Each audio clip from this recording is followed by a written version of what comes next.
My name is Ram. I go by RamSpec. I drive a 1994 Honda Del Sol VTEC model with a dual overhead cam B16A. So I currently have a B16A with a built head. I have all Skunk 2 valve springs. I have Type R cams on it, DC headers 4-to-1. Have AM short ram intake.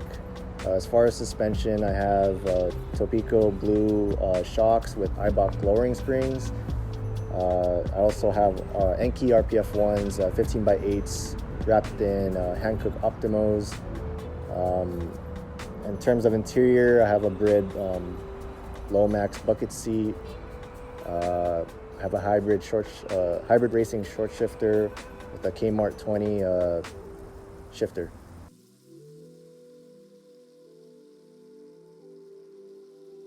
The reason why I chose a Honda Del Sol is because it was a very unique car. You don't see many of them on the road, and I just wanted to be different from the crowd. I wanted to show that the Del Sol in the car community can look just as good as the cars on the street nowadays. My favorite mod is probably going to be my hybrid racing short shifter with a Kmart 20 shift knob. Future plans for this car is going to be a full track setup. It's going to be aggressive springs in the front, looking at 16K fronts, 8K rears, and I'm just want to take it to the track one day and see what it can do. I don't really have an inspiration for getting a Del Sol other than I want it to be unique. Back in the day, I used to own a 91 Miata, and back then it wasn't very common. After the Miata, I got a CRX, and you don't see those very often either.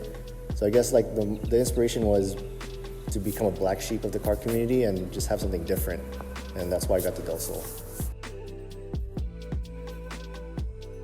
The best moment with this car has got to be after the swap. Just hearing the dual overhead cam cracking VTEC was probably the best moment I had in the car. My CRX did have a single cam, and it just wasn't up to par as in terms of sound with this dual overhead cam. The worst time I had with this car was me and a friend were going up Azusa, and we were chasing after a 328i until I heard a bang and my clutch went to pieces, and that's how I found out B16 trans are pretty weak. But towing it home was probably the worst moment of having this car.